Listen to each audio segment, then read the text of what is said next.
정우 오빠 얼마나 믿어요? 자가께서 깨어나셨으니 정리를 좀 해야겠습니다. 10화 엔딩에서 이한대군을 위험한 편전으로 불러낸 민 총리의 문자. 다들 충격받으셨죠?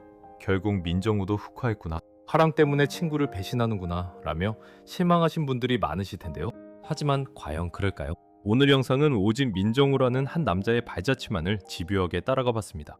1화 연애정에서의 다정한 웃음부터 10화 편전의 차가운 화염까지 회차별로 달라지는 그의 행동과 숨겨진 속내를 완벽하게 분석해 보겠습니다. 과연 민정우가 누구 편에 서는지 지금 바로 시작합니다. 네가 자가와 결혼하려는 이유 신분이 다냐고. 드라마의 포문을 열었던 1화 기억하시나요? 탄이른이 열린 화려한 구만에서 민정우와 성희주의 만남은 이 드라마에서 가장 설레는 장면 중 하나였습니다. 분홍색 겉옷을 입고 희주를 보며 입이 귀에 걸릴 듯 웃고 있던 정우의 모습.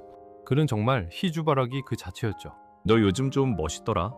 캐슬뷰티 미국 진출한 거 반응 좋다며 정우는 희주의 성공을 자기 일보다 더 기뻐하며 칭찬을 쏟아냅니다. 사람들 다 엄청 놀랐을 거야. 2년 전 태주가 했을 때는 잘 안 됐잖아. 라며 희주의 오빠 태주와 비교까지 하며 희주를 추켜 세워주는데 그 눈에서는 정말 사랑이 뚝뚝 떨어졌습니다. 이어지는 정우의 세심한 걱정도 눈에 띕니다. 희주의 붉은 의상을 보며 근데 거래소 빨간 옷 입으면 안 되지 않아? 라고 묻죠. 희주가 뭐 어때? 법으로 금지된 것도 아닌데 라며 당당하게 대답하자 정우는 그래도 좀 조심해. 괜히 입방아에 오를라 라며 진심으로 희주를 걱정합니다. 이 장면은 훗날 냉혹하게 변하는 정우와 대비되는 가장 따뜻하고 인간적인 민정우의 본 모습이죠. 그럼 이한대군과의 관계는 어땠을까요? 이한이 형수님인 윤희랑이 자꾸 결혼하라고 한다며 고민을 털어놓을 때 정우는 정말 막역한 친구의 모습이었죠. 이한은 내가 결혼해서 출궁하면 그 지루한 국군 행사나 외교 접대를 네가 다 맡게 될 거다 라며 정우를 협박 아닌 협박을 하죠. 이때 정우의 반응이 아주 재밌습니다. 안돼 안 그래도 일할 왕족이 없어서 죽겠는데 자가마저 나가시면 누가 일하냐며 질색을 하죠. 자기 일이 많아지는 건 죽기보다 싫다며 친구의 혼인을 필사적으로 막으려 했던 정우. 이때까지만 해도 두 사람은 서로의 속마음을 가감없이 털어놓는 세상에 둘도 없는 단짝이었습니다. 1화에서 보여준 민정우의 이런 모습들은 우리에게 중요한 단서를 던집니다. 그는 원래 다정하고 평화롭고 자신이 아끼는 사람들의 안위만을 걱정하던 사람이었다는 거죠. 그럼 그가 왜 10화에 이르러 그토록 차가운 설계자가 되었을까요? 자, 이제 본격적인 서사가 시작되는 2화를 집중적으로 파헤쳐볼까요? 2회는 민정우의 찐 사랑이 가장 빛났던 시기이자 동시에 비극의 씨앗이 뿌려진 아주 중요한 회차였죠. 먼저 왕립학교 친선 국궁대회 장면을 기억하시나요? 정우는 희주와 같은 팀으로 출전했었죠. 당시 희주는 만년 2등인 류민석을 이기기 위해 그의 열쇠를 몰래 훔치는 사고를 칩니다. 그런데 민정우의 반응이 압권이었죠. 희주가 교무실에서 류민석의 열쇠를 훔치려 하자 선생님이 교무실에 들어가지 못하게 막아줬었죠. 희주가 원하는 것이라면 그것이 비록 반칙일지라도 기꺼이 공범이 되겠다는 정우만의 방식이 잘 드러난 회차였습니다. 두 사람의 과거 회상 장면은 또 얼마나 달달했나요? 이 실력으로 어떻게 활시위 대표가 된 거냐며 타박하면서도 희주는 정우의 자세를 직접 잡아줍니다. 배에 힘 빡 주고 턱 당기고 입술 위치 고정하고 희주의 손길이 닿을 때마다 정우의 눈빛은 이미 넋이 나간 상태였죠. 이때 이미 정우는 희주에게 완전히 빠져 있었던 거죠. 퇴근 시간도 아닌데 일찍 퇴근하며 커다란 꽃다발을 들고 희주를 찾아간 장면도 빼놓을 수 없습니다. 기업가의 날 상을 받은 희주를 보며 정우는 자기 일처럼 기뻐하죠. 어사와를 쓴 희주를 보며 귀여운 파인애플 같긴 한데 어사와는 이제 벗으면 안 되겠냐며 꿀 떨어지는 목소리로 말하던 정우. 식당 사람들이 다 쳐다봐도 그저 희주가 예뻐서 어쩔 줄 몰라 하던 그 모습은 영락없는 사랑에 빠진 남자 그 자체였습니다. 자가께서 편전에 드디어 정우의 세계가 무너지기 시작하는 상황입니다. 이한과 희주의 결혼 스캔들이 전국을 뒤덮자 정우는 한 걸음에 희주의 사무실로 달려갑니다. 그의 마음속엔 여전히 설마 아니겠지 하는 실낱 같은 희망이 있었을 겁니다. 정우는 희주에게 묻죠. 만난 지 얼마 되지도 않았는데 그냥 연애만 하면 안 되는 거야? 이건 총리로서의 걱정이 아니라 사랑하는 여자를 뺏기고 싶지 않은 남자의 애원이었죠. 하지만 희주의 대답은 정우의 가슴에 비수를 꽂습니다. 같이 있고 싶은데 어떡해. 나 그 사람이랑 같이 살고 싶어. 이 말을 들은 정우의 표정 기억하시나요? 세상이 무너진 듯한 그 충격받은 눈빛. 특히 희주가 오빠가 총리일 때 나 꼭 결혼해야 해 라고 덧붙이자 정우는 본능적으로 직감합니다. 이 결혼 단순히 사랑 때문이 아니구나. 정우는 희주를 빤히 쳐다보며 그 이면의 진실을 캐내려 하지만 이미 희주의 마음은 이한에게 가 있었습니다. 그 길로 정우가 찾아간 곳은 성당이었습니다. 차마 결혼을 축하해줄 수 없었던 정우는 신부님께 속마음을 털어놓죠. 친구가 결혼한다는데 축하할 마음이 안 듭니다. 그런데 말리고 싶지도 않아요. 그게 좋지 않은 일이라 해도 그 애가 하고 싶다면 해야죠. 이 대사는 정우라는 인물의 핵심을 관통합니다. 이화에서 희주가 열쇠를 훔치는 걸 도와줬던 것처럼 이번에도 정우는 희주의 선택이 독이 든 성배일지라도 기꺼이 그 길을 닦아주기로 결심한 겁니다. 자기가 다치더라도 희주가 원하는 걸 갖게 해주는 것, 그것이 정우가 아는 유일한 사랑의 방식이었으니까요.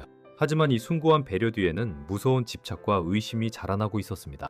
희주가 도대체 무엇 때문에 총리인 오빠라는 배경을 이용하면서까지 결혼을 서두르는지 정우의 머릿속은 복잡한 퍼즐로 채워지기 시작했겠죠. 다정한 오빠에서 차가운 설계자로 변해가는 민정우의 흑화.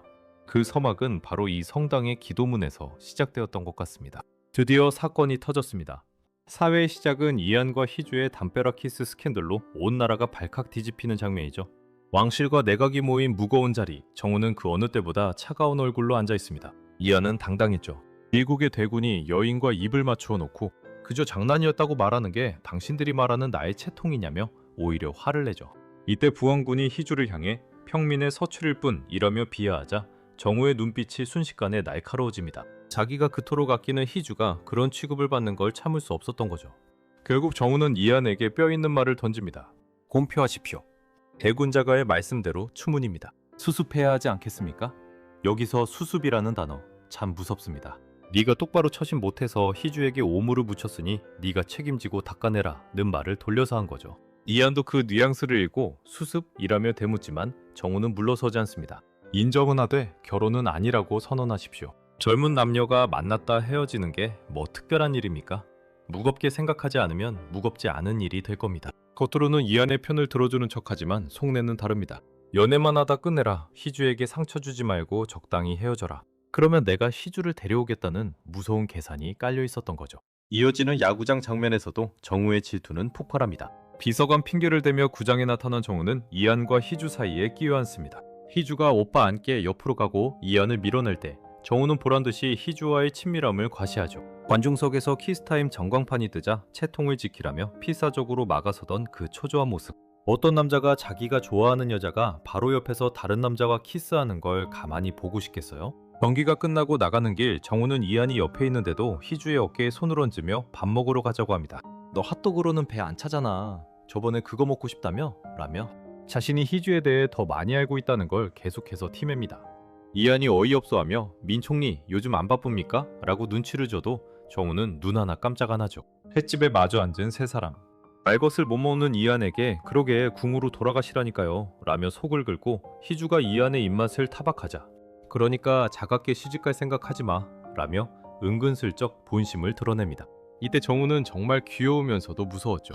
하지만 이 장난 같은 긴장감은 곧 비극으로 이어집니다. 어린 국왕과 함께 희주의 차를 타고 가던 중 일어난 의문의 사고. 바로 뒤 차에서 운전하던 정우는 희주를 구하지 못했습니다. 대신 멀리서 나타난 이안이 목숨을 걸고 희주의 차를 막아세우죠. 드라마 전개상 이안이 구해야겠지만 정우 입장에서는 바로 뒤에 있었으면서도 아무것도 할 수 없었다는 사실이 엄청난 자괴감으로 다가왔을 겁니다. 사랑하는 여자를 지키지 못했다는 자책, 그리고 총리라는 명예가 목숨을 건 사랑 앞에서는 얼마나 무력한지 깨닫게 된 사회. 민정우의 다정함이 냉혹한 야망으로 뒤바뀌는 결정적인 터닝포인트는 바로 이 도로 위에서 시작되었습니다. 자가 개선 의식을 찾지 못하고 계시니 마마께서 나서시는 게 이치에 맞지 않겠습니까? 사회에서 겪은 사고 이후 민정우의 눈빛은 더 이상 예전처럼 따뜻하지 않습니다. 희주가 살아 돌아왔다는 안도감보다 그녀를 구한 게 자신이 아닌 이안이라는 사실이 정우를 더 괴롭혔기 때문이죠. 오해에서 정우는 사고의 배후를 쫓는 동시에 희주를 자기 곁에 묶어두기 위한 노골적인 공세를 시작합니다. 정우는 희주를 찾아가 단도직입적으로 묻습니다. 너 정말 이안 대군이랑 결혼할 거야? 희주가 나 그 사람 옆에 있고 싶어 라고 답하자 정우는 차갑게 비웃으며 말합니다. 왕실은 네가 생각하는 것만큼 만만한 곳이 아니야. 신분 상승이 목적이면 차라리 나랑 해. 하지만 희주의 반응은 더 차가웠습니다. 오빠는 5년짜리 총리일 뿐이잖아. 총리직 끝나면 아무것도 아니면서 누가 누굴 지킨다는 거야?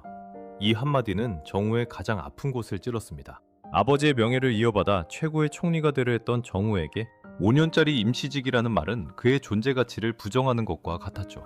6회에 들어서며 민정우는 이안과 희주 사이에서 아주 묘한 포지션을 취합니다. 겉으로는 여전히 이안의 든든한 친구이자 총리로서 그들을 돕는 척하지만 그의 속내는 조만간 이 두 사람을 갈라놓기 위해 어떤 사건을 기획하고 있는 건 아닐까요? 밖에선 내가 죽었다는 소문이 돈다던데. 7회에서 민정우는 이안대군에게 아주 잔인한 현실을 주입합니다. 희주와 함께하는 미래를 꿈꾸는 이안에게 정우는 비웃듯 묻죠. 희주가 너한테 얻고 싶은 건 사랑 따위가 아니야.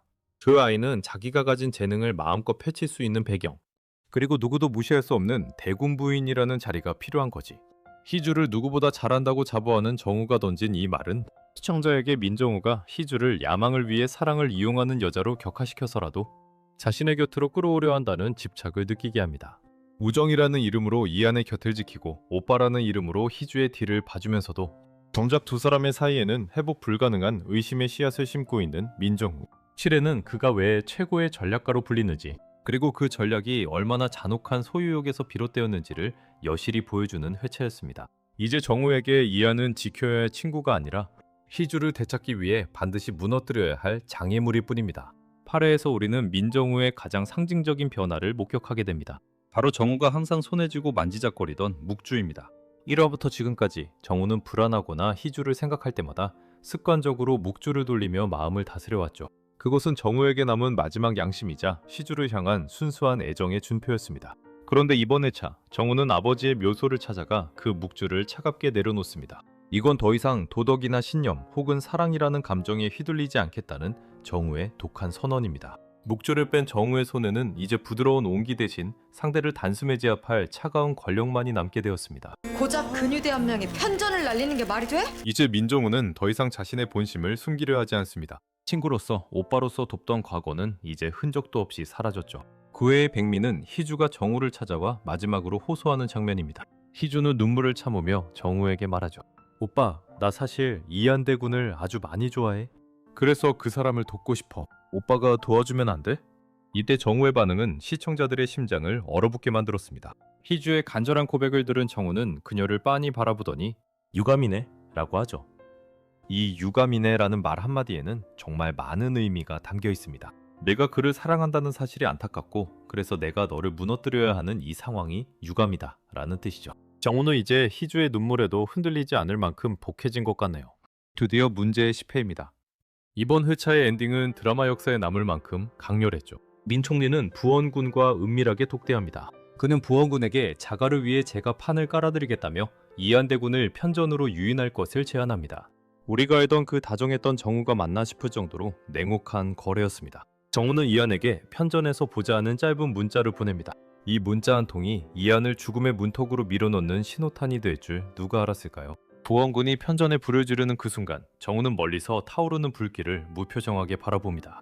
굳이 죽일 필요까지 있었나? 라며 독살에는 회의적이었던 그가 왜 이토록 처참한 화재 현장을 돕고 있을까요?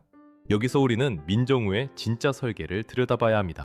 그는 단순히 이안을 제거하려 한 게 아닙니다. 부원군이 방화라는 돌이킬 수 없는 죄를 저지르게 유도함으로써 윤씨 가문을 단숨에 뿌리 뽑으려는 반격의 덫을 놓은 것이죠.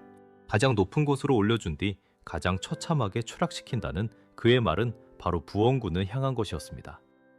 희주가 불길 속으로 뛰어들어 이안을 구하는 장면에서 정우의 눈빛엔 찰나의 흔들림이 스칩니다. 하지만 그는 이내 차갑게 돌아섭니다. 희주가 위험해질 것을 알면서도 이 판을 강행한 것은 희주를 향한 사랑마저 자신의 완벽한 업적을 위한 소모품으로 사용하기 시작했다는 증거이기도 합니다. 이제 정리를 좀 해야겠다.